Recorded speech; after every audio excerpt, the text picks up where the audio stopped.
Okay,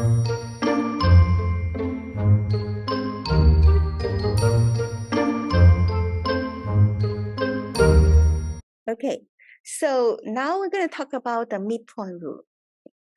Now we call that in the past, we use the midpoint rule to approximate, think about the integral, okay? If it's a positive function, approximate the area under the curve, and what do we do? So we have done this is, we divide the interval from A to B into n subinterval, but this time, instead of picking any random point in each subinterval, we are picking the middle point. So the middle point in each subinterval here, x1 star, x2 star, those are the middle point in each subinterval. And then we use the height of the function value at that x1 star, x2 star, the middle point,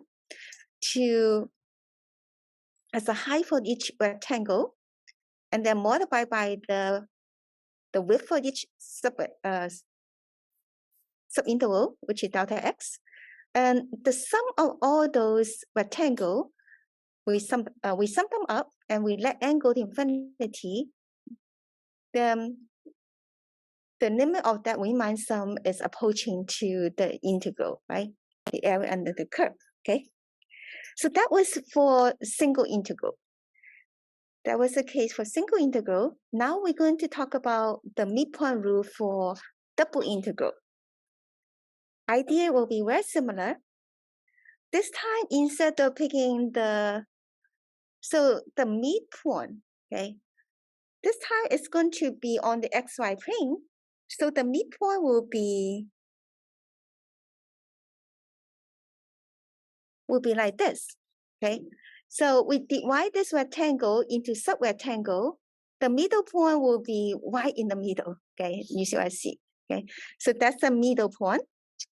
And then we use a function value at those middle point, okay? And then to do the Riemann sum, and then use it to approximate the double integral, right? Okay. So this time we're going to choose the middle point, okay? The midpoint, the one that right in the center of each sub-rectangle. Now let's see how we do that, okay? Let's look at this example, okay? This example asks you to use the midpoint rule with m and n to be equal to estimate the value of this double integral here.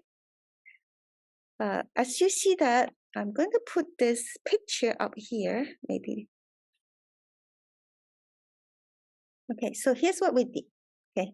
So this rectangle here, x go from 0 to 2, y go from 1 to 2, this rectangle. We're going to divide that m and n equal 2, so into 2 by 2, so we have 4 sub-rectangle. And now we're going to use the middle point. So this middle point here, here, and here, and here. Remember the middle point of this, the x-coordinate will be add up this x-coordinate divided by 2, so that's the middle, right? Okay, so this will be 0.5, and then the y-coordinate will be, what's the y-coordinate of this point? Remember the middle is x1 plus x2 divided by 2, etc., right? So for this middle point, what is it? The x-coordinate over here is, we see that as 0.5. The y-coordinate here, you can just use 1 plus 3/2 and then divide by 2. So that is going to be 5/4, right? So it's 5/4, okay? So the midpoint formula, okay? So y1 plus y2, so 1 plus 3/2, and then divide by 2, and that's how you get the middle, okay? So that's 5/4, okay? So this is the one. And similarly, you can get those midpoint in each subinterval. Now, once you get those middle point, you're going to evaluate the function value at those middle point. So here, the first one here, the function value will be f of 1/2, and the y comma 5/4, right? 1/2 5/4, and then times the area of the subrectangle, right? And similar with other rectangle right here. And you do the calculation, and it turned out to be this. It turned out to be a negative number. Do you think that makes sense?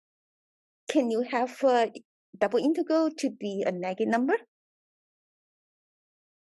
Just like single integral, we can have a negative number as result, right? Okay, so this one here, it turned out to be a negative number. It's because I'm trying to explain this. This graph, the graph of it probably is under the xy plane. Okay, so think about this. Maybe this is the xy plane, but then the graph is under that. So from here to here is negative. The function value will be negative. Okay, so the xy plane is here. So this is below. So you could have negative double integral. Okay. Okay, now here is now here's the table. This table over here, they use more and more subrectangle. Now, if you use 4 subrectangle, you got this result, right? And then if you use more subrectangle, you got this result. As you can see that the result is approaching to what? What do you think it's approaching to? Approaching to negative 12, right? So yeah, so that double integral, I think it should be negative 12, right? Okay, good. All right. Okay, so that was the midpoint rule. Okay, now we're going to talk about this iterated integral. Now, so far we've been trying to evaluate those double integral and interpret that geometrically, think about this value, right? But then, and also we try to approximate it using the midpoint rule, etc. Okay. Now, but sometimes, how do we do it algebraically? Okay. So suppose you have this double integral. Okay. So we have this double integral over here. Okay. X go from A to B, Y go from C to D. When you write the double integral this way, is understand that we actually integrate it with respect to X first. So you do this inner integral first. And then after that, we're going to integrate this with respect to Y later. Okay. So these two are equivalent. Yes, understandable. The order of integrating is going to be X first and then Y later. Okay. So from inside out. Okay. And this is called an iterated integral. Okay. In this time is iterated twice, right? Okay. Now this one here is integrated with respect to Y first. Y go from C to D and then X go from A to B. Okay. How do you do this kind of iterated integral? Just like when we do partial derivative, we hold the other variable as a constant fixed, right? So when we do this integral over double integral here, for this inner integral over here, we think about the X here as constant. Okay, so in this case, we're going to think about, in this one over here, you think about X as fixed. Okay, think about X as fixed in this integral over here. And then you just do the integration. Okay, and after that, and then you continue. Okay, now let's use some example to illustrate the process. Okay, we're going to evaluate these two double integral. Okay, these two iterated integral, double integral. Okay, they look they look kind of, they have some similarity, right? The function that you integrate is the same, right? They are the same. But this one here, integrate with respect to y first. Y go from 1 to 2, and then later x go from 0 to 3. This one here, integrate with respect to x first. X go from 0 to 3, and then later y go from 1 to 2. Looks like the order is the switch, right? Let's see if we get, or what kind of result we get. Let's see what happened, okay? Let's do the first one, this one over here. To do this one, remember when we do this, let me put the integral right here, okay? So we're doing this integral over here, right? We're doing this integral over here. And which one we do first? We're going to do the inner integral here first, okay? When we do the inner integral here first, we're going to, because this is integral with respect to y, we're going to hold the x here fixed. Think about x is fixed, okay, in this integral, okay? And when x is fixed, so when this x is fixed, then x squared here is, think about it as a constant. So here x is fixed. So this is kind of like a constant multiple of y. So constant multiple we bring in front, we can bring in front. Okay, so we got this x squared over here. And then we just find antiderivative y. Antiderivative y is what? Y squared over 2, right? And then y go from 1 to 2. Now all you have to do is just substitute the corresponding y in it, right? So 2 for y, 1 for y, and then you get this. So let me finish writing this. So it is 2. It's 3 over 2 x to the what power? X to the second power, isn't it? Right? Okay, second power. Okay. All right. So that was this inner integral, right? This inner integral equal to this. Okay. So this is what we got for this, right? Okay. Are you guys able to follow this one? Okay, good. Now after this, we're going to integrate this with respect to x. Now we get to the outer integral, okay? And now it's just a normal integral we have. We can find antiderivative that, and then x here go from 0 to 3, and we got the result. So double integral is not that scary, okay? Basically, it's just iterate the integral, okay? But when you do the process, the inner integral here, think about the other variable as fixed, and just proceed like that as constant, okay? So remember this result here is 27 over 2. I'm going to ask you guys, can you guys try to do the other integral? Let me check this. Can you guys try to do the other integral? I give you guys a couple minutes to try the other integral and see what you get without looking at the book, okay? I'm going to pause the recordings. You guys are going to have a recording, but it's going to miss part of it, okay? But it's okay. You can listen, take notes, right? Okay. That was for half an hour, I think. Okay, never mind. I should just let it run. I shouldn't pause it. Okay. Okay, so here it is. Okay, look at this next example.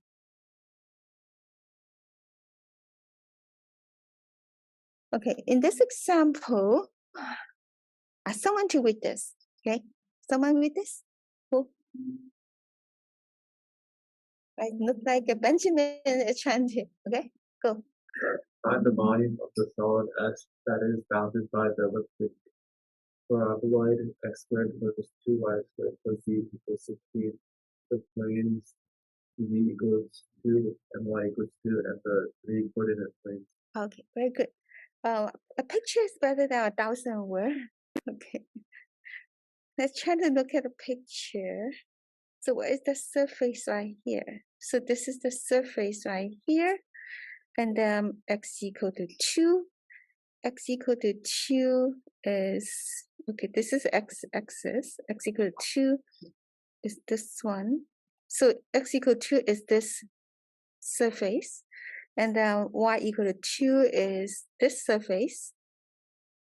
Okay, so basically you're trying to find this solid that's bounded by this curve, and then this part over here and this part over here, right there. Okay, and imagine this one here is the surface, and then above this surface, okay, above this surface to the top of this box. Okay, that's the part that we're trying to find the value. Okay.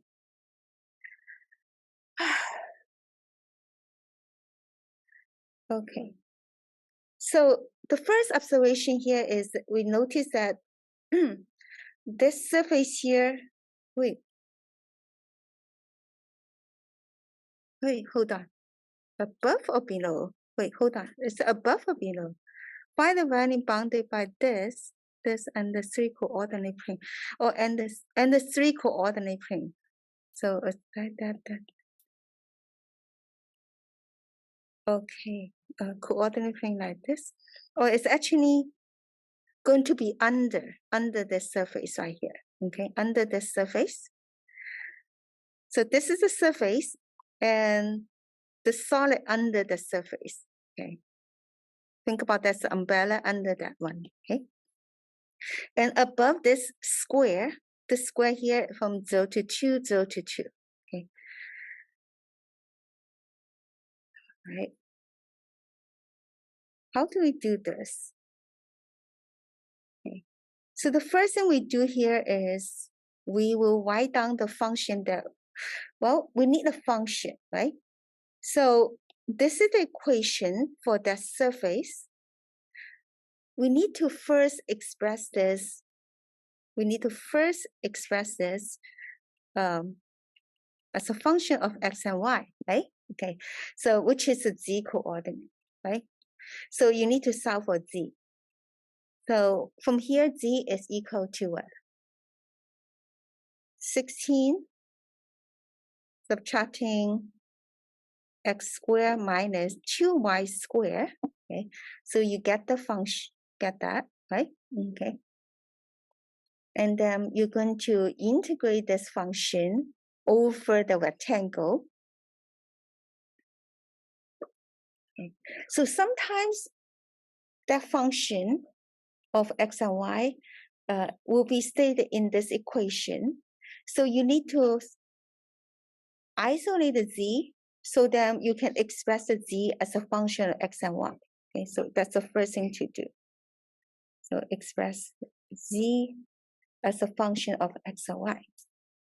Okay, like that. Now, once you find this function of x and y, you can put over here. Okay, you're integrating this function. Okay, and then now you just need to, well, in this case, it looks like it's a polynomial function that you integrate with. So it really doesn't matter which order you go. It will be, the difficulty will be equal. Okay, so you do this. How about we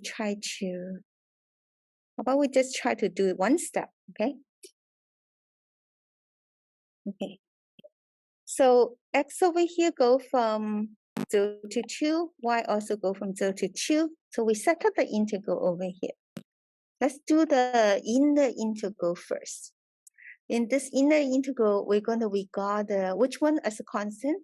Think about which one's fixed. We're going to just focus on the x, right? So we're going to focus on the x. And then think about the y as fixed. Okay, so focus is on the x. Okay, and the y here is fixed.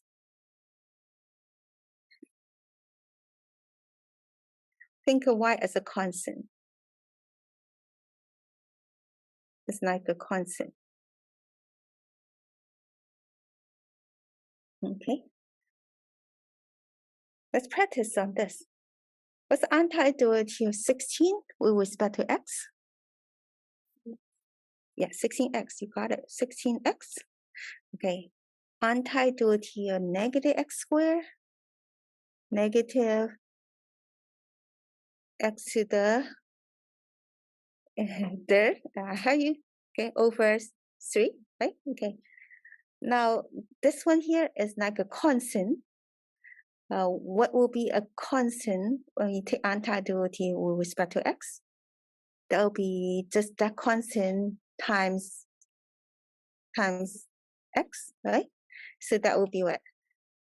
Negative 2y squared times x, right? Okay, let's check. Yes, we got it. Okay, so this is what we have. So we have this. Okay. And then after that, we just continue with the integration just like before, right? We got this. Okay. I'm still bummed that I forgot to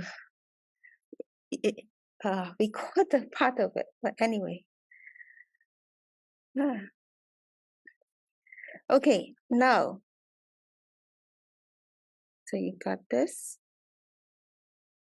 Oh, here is a result that is actually kind of make it easy for you, okay? So what happened here is when the function that you integrate here can be factored as a product of function of x only and a product and a function of y only.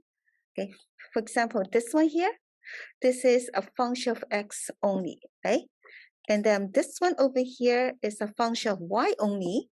Okay, if this function over here can be factored into a function of x only times a function of y only, you can actually separate them.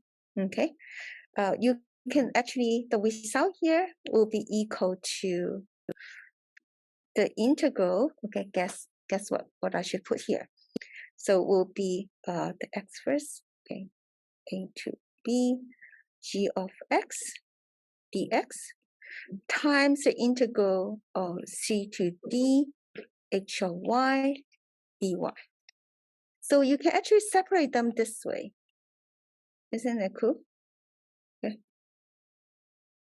It's equal to this. Okay. The reason is this, right?